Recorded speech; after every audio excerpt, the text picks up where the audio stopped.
One of the most terrifying things about going on a date with somebody that you don't necessarily know is that they might have a girlfriend, or if you're a dude dating women, they might have a boyfriend and you have no idea. Yes, that happened to me, and I'm going to tell you exactly what went down and how the fuck I found out. Welcome to Carla Turned On, where dating gets real, sex gets talked about, and the BS gets left on red. Let's get turned on. Back up here, this was when I was living in LA, and I was not a dating and relationship coach yet. At the time, I was a casting associate. I wasn't even a casting producer yet, which later on was in my career. So I was still sort of in like a little bit of the earlier stages of my career in television. And I was dating. And at this time, I was in this stage of breaking out of my codependency. I was dating for the first time again, since really getting this understanding of what this codependency was in my life and how it manifested in dating. AKA, it manifested because I felt like I needed to fix people in order to feel worthy and loved within. Recipe for dysfunction, and just don't do it. But I was optimistic AF because that is how Carla Romo rolls. And I can tell you right now that I was talking with my coworker and I was saying to her, I was like, hey, do you know anybody who is single? Because I'm currently dating right now. I'm looking for a serious relationship. Do you know anybody that you could recommend? And she's like, yes, actually, I have the perfect person for you, Carla. I rent out a room to people temporarily who maybe are in transition periods of moving to LA. And I just got this new roommate and he's great.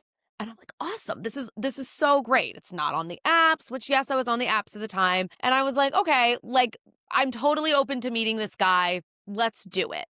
And the way she sold him, I was like, okay, sounds like he's got a career. He had just moved here. He was working for Bentley. He also was driving a Bentley because that's, I guess, what Bentley does. I mean, maybe somebody who works for Bentley can fact check this, but that's what he told me at the time. And so I was living in West Hollywood. So I walked over to his house and met up with him. And the second the door opened, boom, I just had this feeling. Okay, I wasn't really that attracted to him. Just gonna be real, wasn't that attracted, but I was like, you know what? Maybe something can build, it can grow. I wasn't trying to gaslight myself. I was genuinely trying to be open. And that's true. Attraction can grow and can build. So I wasn't trying to write this dude off from the get-go, but I just kind of got this weird feeling. So as we walked to dinner, and mind you, this is why I always say stick to one date and on a date and don't make them long. We were going to like a quick little counter service dinner and then a movie. Don't go to movies as first dates. It is just not good. You can't talk and it can make for an awkward time, especially if you're not into them. So we're walking to dinner and he is just monologuing his entire life story to me, all about himself and what he was doing before and how he's now working for Bentley and blah, blah, blah, and all this stuff. And so I was like, okay, cool. Like, this is nice. But when do I get a say? When do I get to come in and we have a conversation versus you just monologuing your life to me? So we sat down for dinner. He's still monologuing. I'm listening. And at this point, I'm just not interested. And now I'm like, great. I committed to a movie, which is, again, why I say, and no, I was not a dating and relationship coach at the time. And this was like over 10 years ago. Yeah, it was. Fuck, it was over 10. But yes, a long time ago. And he's just sitting there and he looks at me and goes, okay, now your turn. My turn? What are we like auditioning for? I don't know, some fucking show? I just was like, this is so weird. So I shared about myself and it just was very interviewee feeling. It didn't feel conversational, awkward vibes. So we go to the movie and ugh. Okay, if you are watching this on YouTube, you will see my face and you will see exactly what I'm about to demonstrate. If you're not, let's just picture it, okay?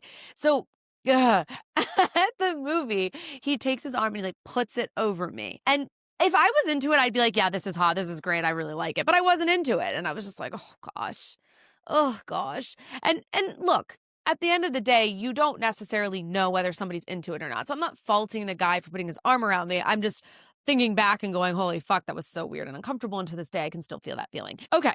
So as we are leaving the parking garage. And if anybody lives in LA or knows LA, at the time we went to the movie theater that is in like Hollywood.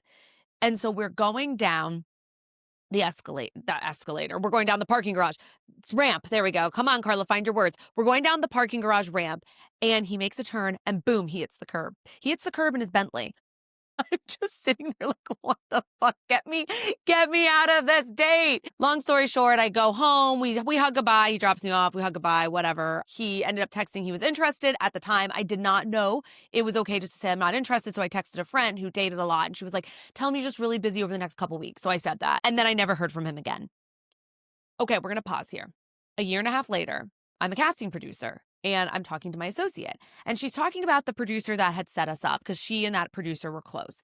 And she starts going on and on about how this guy she used to live with was this like crazy roommate, was in a relationship, was going on dates with all these women, was this like pathological liar. And then boom, it hits me.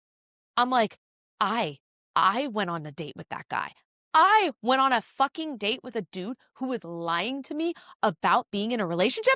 And then I was like, did she know? Did the producer know that set us up? And she was like, no, she had no clue. He had been lying to her. He had just been lying and doing all this stuff. And I was like, holy fucking shit. Always without a doubt, listen to your damn gut. If something feels off, don't try to make it work. It was weird. It was off. Thank effing God I didn't want to go see him again because who knows what would have happened. And I am not ever, ever, ever going to be that person who is the side chick. And I'm never going to be the person who is cheating with someone else. Like, that's just not my MO. It's never been. It's not who I'm going to be. And thank fucking God, because now I'm married to an amazing man that I trust and is loyal. But damn, did I have some dating experiences back in the day. But I know I digress. And what I'm super excited for today is to dive all into my turned off rant, which is people saying, oh, they're not my type, and then never going on a date with somebody. That annoys me so badly because you are literally limiting yourself. Okay, I'm going to stop. I'm going to hold this for the turned off rant in just a second here. But before we go into that, we are going to be talking all about as well how your picker is off and how to fix that shit. Yes, we all have pickers. And when I'm talking about picker, I am talking about how you pick people to be in relationships with, how you pick people to go on dates with. As somebody who had a broken AF, like smashed picker, I'm going to tell you right now, we're going to fix that shit ASAP. And I'm going to explain exactly why you have a certain picker that you do and how to get the F out of it so you can actually date successfully and pick partners who are amazing. Take it from somebody. I walk the talk. Take it from somebody who used to have a very broken picker and then picked my husband, who is absolutely phenomenal, amazing human being on earth, and is literally the best person ever. So I'm going to tell you right now, you can change that picker. And then we're going to talk about it, talking about coming in orgasms. I know it's a little risque, but let's be real. As a dater, you definitely want to know about sex. Most people are doing it. And if you're not doing it right now, you're probably going to eventually be doing it. So you want to know this information. And we're going to dive into why they pull away after sex. I'm talking about whether they give you little breadcrumbs. It's like everything was so great. We had sex. I thought we were connected, and then boom, I just don't really hear from them much, or they're spotty, or they just end things. And you're like, what was that? Well, everything was good. It was going great. We had sex. They said they enjoyed it. It was all good. And then boom, they're out. We're going to be diving into exactly why people do that. And also do not forget, if you want to work with me or you're interested in any of my guides, you can find that all in the show notes. All the links will be there. But first, let's get turned off. I am not trying to hate on you when I say that you saying they're not my type and not going on a date with somebody is ruining your dating chances of success. Back up here. There is a difference. We need to differentiate the fact that I am not attracted to them and they are not my type are not the same thing here. Maybe you use that interchangeably. So you're like, when I say they're not my type, I'm just like not attracted to them. Okay, fine. But what I'm talking about is you can tell that they're attractive. Like, okay, if your friend showed you a picture and was like, this is the guy I'm dating, or this is the girl I'm dating, which I don't think guys really do that very much. Women, we talk a lot about this, but for the dudes listening, I want to just give you a shout out. If you do talk to your guy friends about these things, that is emotional intelligence and that is vulnerability that you are flexing. So keep at it or lean into it. Okay, I digress. If you show a picture and you're like, oh yeah, this is the person I'm dating, and your friend's like, oh yeah, they're attractive, or they don't say that because that may be just really weird. Be like, okay, yeah, cool, awesome. And you think to yourself, oh yeah, they're attractive, or you're not like, oh my God, they're horrendous, or gosh, my friend can do better than this. Okay, you get the point of what I'm trying to say here. If you are on dating apps, I want you to apply the same logic. Maybe they aren't necessarily your type, but you know they're not unattractive. They have photos, like really great photos. They fill out their profile. Everything is there. And as I talk about really great photos, filling out your profile, Swipe Match Spark, the ultimate dating app guide that I have in the show notes, literally directly tells you exactly what type of photos, how to take the photos, what not to put, all that good stuff. If that is all in there and everything checks out, but you're like, they're not my type, go on a date with them. Go on a freaking date with them. And this extends as well to you asking your friends, hey, do you have anybody you can set me up with? And they show you the picture of the friend and maybe you're like, oh, they're not my type. Go out with them anyway. Just go out with them. I'm not saying to go out with people you aren't attracted to. I'm saying to be open-minded when it is time to go out with people. The reason this turns me off so badly is because you are now limiting your chances to meeting somebody who's really great. I'm going to back up here. I'm going to be completely honest with you. When I was dating, not the crazy LA story, when I was dating, the most recent round of dating that I met my husband in, I was going out with guys who typically were not my type because clearly I had to take a very good look in the mirror and say, Carla, what's going on with this? You've been dating people who maybe had certain features or maybe looked a certain way or did certain things or whatever. It is time to break out of that because clearly that's not working and you need to expand. You are looking for a dude who is emotionally intelligent, who is kind, who is loving, all these things that are important. And that's what is key here. Who has the same values as you? Who wants to get married? Who wants a family one day? All of those things, I was like, yes, check, check, check, check, check. And guess what? In a certain type, a certain look, I would be limiting myself to somebody who's really great. And honestly, it was actually really fun to go out with guys that typically weren't my type because it showed that I actually can have attraction with people who maybe I wouldn't have before. But let's go into what the type is and what this really means for you. A type can be familiarity, and this could be a range from old wounds or the whole sparks thing, right? Around, oh, the highs, the lows, it feels good, it's exciting. Like that was my type. I really enjoyed meeting up with guys that would give me those sparks and I'd have those highs and I have those lows. And guess what? Those highs and those lows carried on into relationships. And guess what? Those highs and those lows were the reason that relationships ended. So yes, familiarity. I was going against the familiarity and that was really big for me. And this is what I tell my clients all the time. I've had clients say to me, I didn't think I would end up with him. Or I pictured I would be marrying someone else, Carla, but honestly, this guy is fucking amazing. I love him and I couldn't be happier. Also, the idea of just writing somebody off because they're not your type is you being closed off. Yeah, I'm calling you out right now. And I'm not being an asshole about it because I used to do that shit. I didn't even realize I was closed off. I was subconscious about it. But when you are just saying, no, only this, only this, only this, there is a block there. There is some kind of protective wall that you are trying to protect yourself from. I know. I might be calling you out. I might not be making you very happy right now. But the truth is that I don't want you to limit yourself when it comes to dating. I want you to be open. I want you to be able to meet people. And here's the flip side. When you're way too open, you're like, I'm willing to go out with whoever. That's also not saying, oh, I'm open to going out with somebody who's not my type. That is overextending and not having any preferences. The idea is that this person checks out the things that you want, that you're looking for, but maybe their look, their style, what they're wearing, the way they talk, the way they type might not be your type right away, but why limit it? Why limit yourself? This is literally the point of dating. The point of dating is to go on dates, to learn about people. It's not to go on a first date and know, okay, I'm going to marry this person. I mean, that might be a really nice reassurance, but you still have a long fucking way to go if you are going on dates and thinking that you're going to marry someone. You just are. Look, the key is that you're filtering out potential partners. And yes, we want these people to be healthy. And this is how you create healthy dating patterns. This is how you get yourself to a place of being more open to dating. And when you're less rigid around the types of people that you're going out with, you're going to believe less of those negative thoughts of I'm not going to find somebody or it's never going to work out for me or it's never going to happen because you are open to something different. You are open to being present with dating.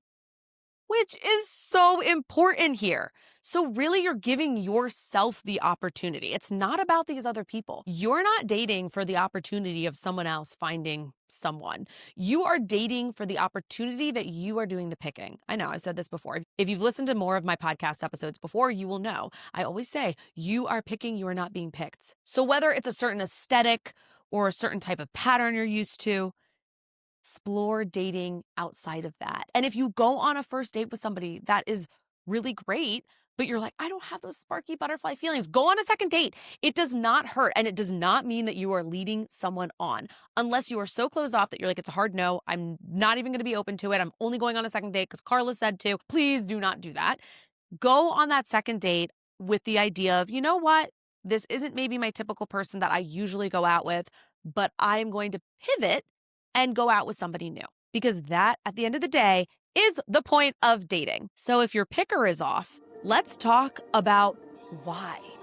All right, backing up right now, I'm going to tell you straight up. My picker used to be, like I said, smashed, broken, obliterated.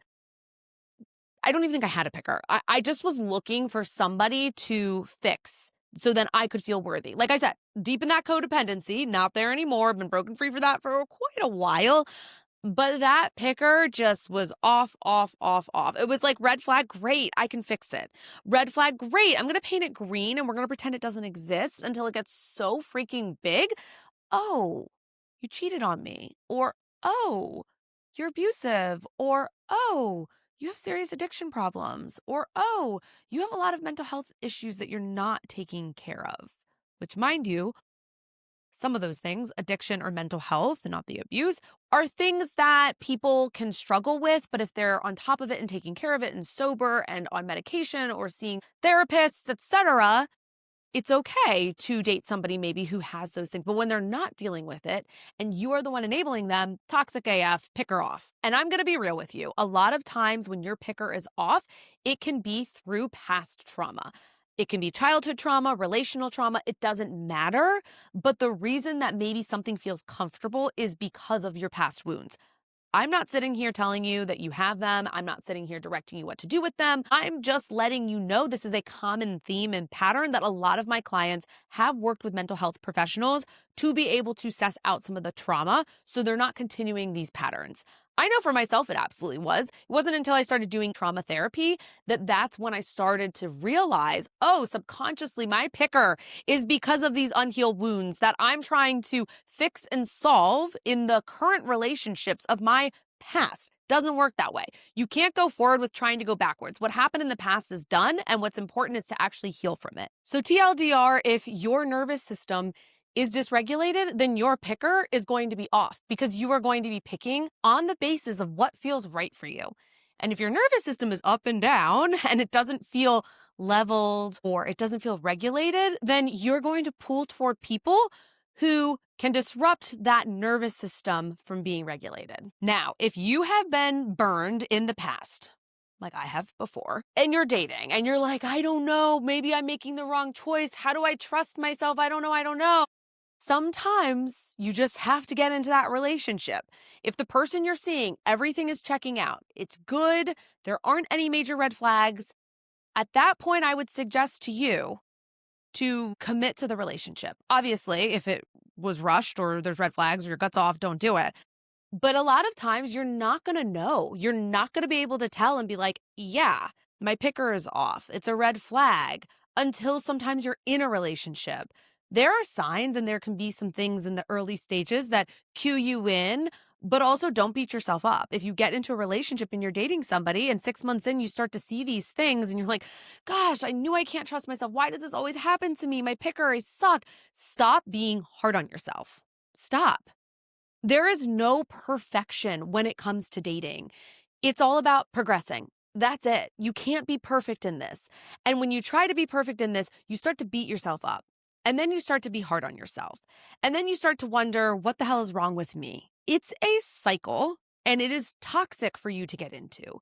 because what it does is it just brings your self-esteem down to the point where I've had clients say to me, I don't think I can date again because I picked somebody who cheated, or I don't think I can date again because I keep picking these guys who are emotionally unavailable. Or I've had men who are clients say to me, I've dated women who just hit on my self-confidence so much so that I don't even feel worthy of dating. Do not blame yourself because of their actions. Instead, I want you to feel empowered.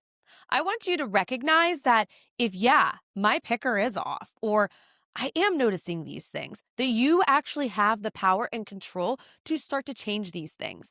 And sometimes we pick.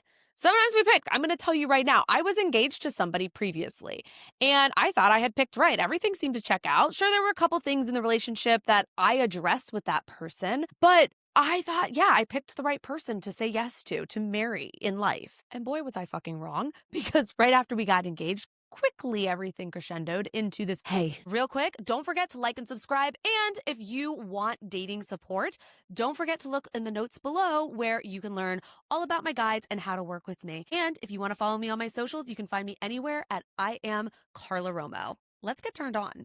Crazy insanity and red flags that I believe were really big. And I was like, I can't be with this person. We are talking about infidelity amongst other pretty serious red flags that I observed. And I'm going to tell you right now, I blamed myself. I was like, oh my God, how am I here again? Why does this keep happening? Why? Thank God I was working with a really good therapist at the time, but I will tell you right now that it wasn't just because my picker was off. What I actually was able to see and gather from that, aka we never can predict the future in life. All we can do is make a calculated risk. That's it, a calculated risk. Being in a relationship is a calculated risk. Marrying somebody is a calculated risk. You do not know the outcome of the situation. Now, that doesn't mean if there's red flags and things are off to say, screw it, calculated risk, whatever, anything could happen, so I might as well just be with this person. No, we're not making excuses like that. But sometimes you just have to live life. That's just part of life. Shit happens in life.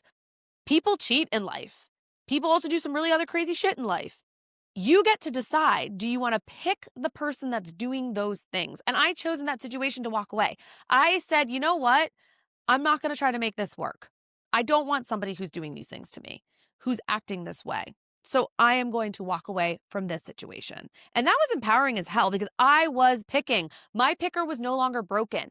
Your picker is not broken. It is not. What's important is to recognize when something big or red flags or something that's a deal breaker or unacceptable for you is coming up for you to walk away from that situation. And no, you don't have to do it perfectly. Sometimes maybe you have to take 2 steps forward, 1 step back. Maybe you're like, I just want to give this person another chance. But at the end of the day, you are deciding, you are consciously picking and knowing that this person is doing this or they're acting a certain way. And you get to decide if you want to stay or if you want to go. If you want to go on a second or third date with this person. All of those things you have control over and you get to decide. But here are 3 ways that you are going to fix your picker in dating. And this is absolutely what you can do to start to get to know somebody and understand maybe how they might deal with life and relationships. Number 1, how do they self-regulate? Okay, self-regulation. You know when you're really pissed off or something happened, I was going to be like, you probably don't go off on the person. Don't go off on the person. People who go off on people do not know how to self-regulate. They are so dysregulated that they just blow up on the person in front of them. That's not acceptable, especially to strangers and things like that. If you're upset about something, a healthy way to self-regulate is to take a pause and remove yourself. Another way that you might be able to tell if somebody is self-regulating or not is if they're withdrawing, or maybe they shut down and they pull away entirely, or they give you the silent treatment. That to me is somebody who is not self-regulating. They are very much in their trigger and they are responding as such. Now, nobody's perfect. So if you've had moments of yourself like that, or you've had a partner or you're the person that you're currently dating has kind of done things like that, but they're super aware and they're wanting to make the change because lots of people are aware, but not lots of people are making those changes, then that is something to think about and consider. You also want to make sure that they're taking accountability. That is huge here. And Are they present in these hard conversations, or are they just kind of off somewhere else? Or are they just saying yes and no and not really engaging with you? These are all important things to check out and learn about somebody. And yes, again, you're not going to maybe know all of this until you're in a relationship with someone. Find out what their family upbringing was like or currently is like.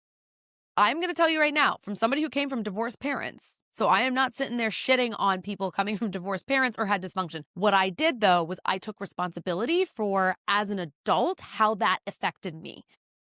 When I'm a child, it's not my fault. But as an adult, I have a responsibility to work through those things. And so doing so is super key and important when you're with somebody. So you can ask things like, are you close with your family? These are things it's okay to ask early on into dating. You're not going to know everything, but you could even ask, oh, curious, like when was the last time you got together with your family? Oh, do you get to see them often? Those are sort of feeling out questions of what their relationship dynamic is like. Every single person has family dysfunction. I can tell you that right now. Some of it's a lot and some of it isn't so much. What is important, though, is how the person's relationship is today to their dysfunction in the past with their family. And currently, what is their relationship like if there is dysfunction today? And how do they react and respond to it?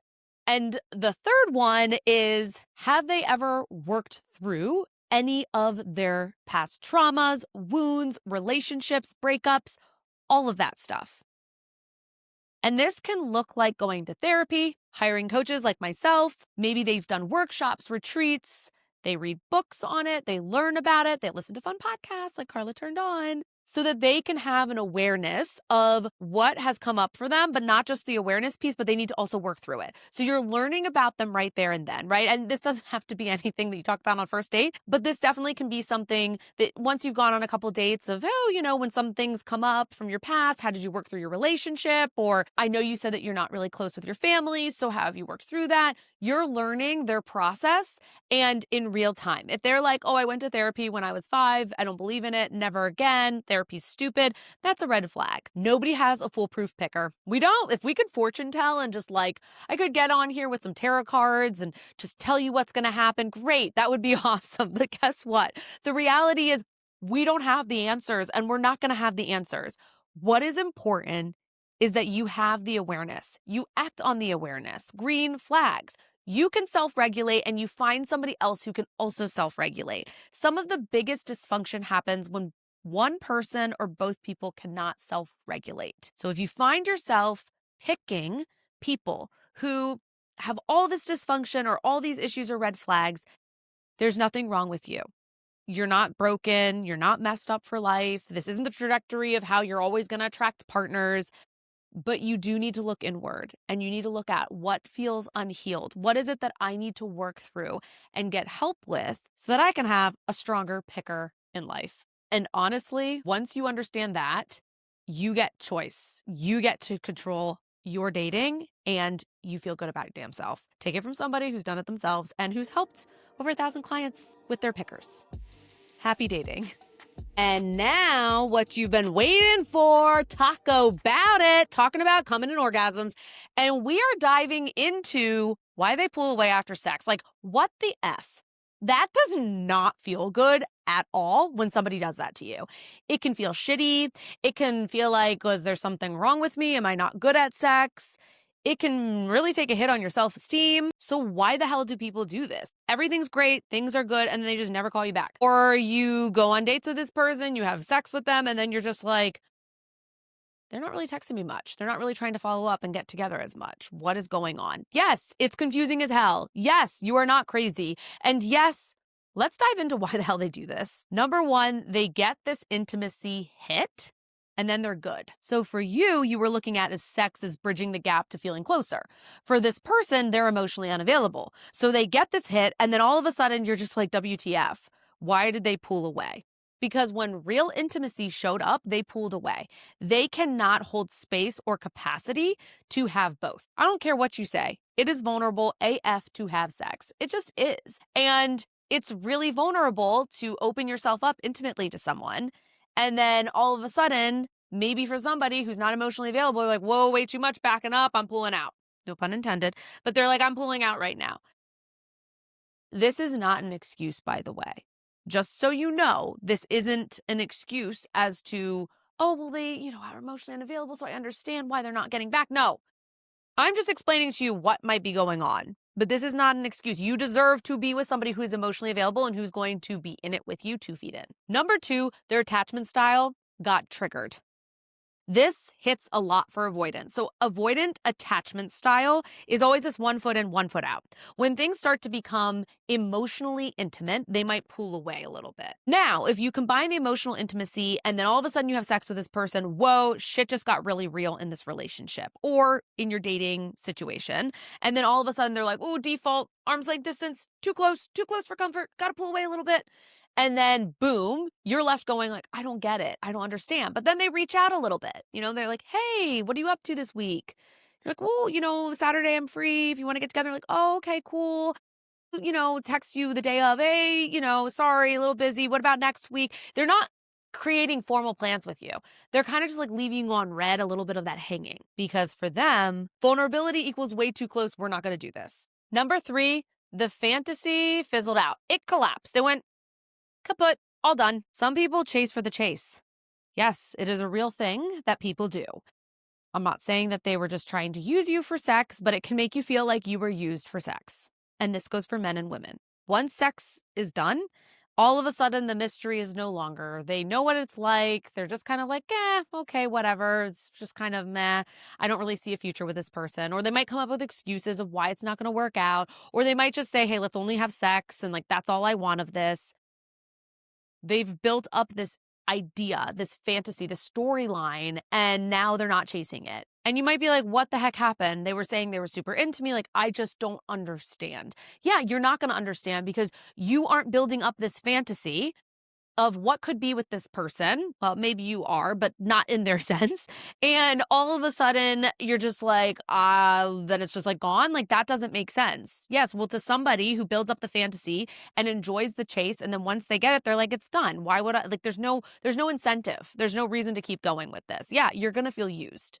And that's a lot of times where people are like, what the hell? I feel used. I'm not just going to sleep with somebody again just to do it because I feel discarded. You want to feel respected during sex. You want to be respected during sex. And you want to make sure you have a conversation around sex. This is what I talk about in No Filter, the sex guide every dater needs. Yes, you can find that in the show notes because it is so important to be able to communicate with somebody that you're going to sleep with so you're both on the same page of what you're looking for, what you want, what you don't want, what you like, what you don't like. The communication can open up and you'll get an idea and feel if this person is not willing to talk to you about sex. Maybe that's a red flag. Maybe you want to hold back a little bit. And yes, of course, you could be like, well, people lie. We did talk about it. Yeah, people can lie. Absolutely. And that's not really cool. And that's also you dodging a fucking bullet. And lastly, I'm just going to touch on this because this can happen too. They just weren't feeling a connection. And maybe they were already struggling with this before you had sex. And maybe for them, they thought, okay, sex will grow us closer. And instead, it just grew them apart.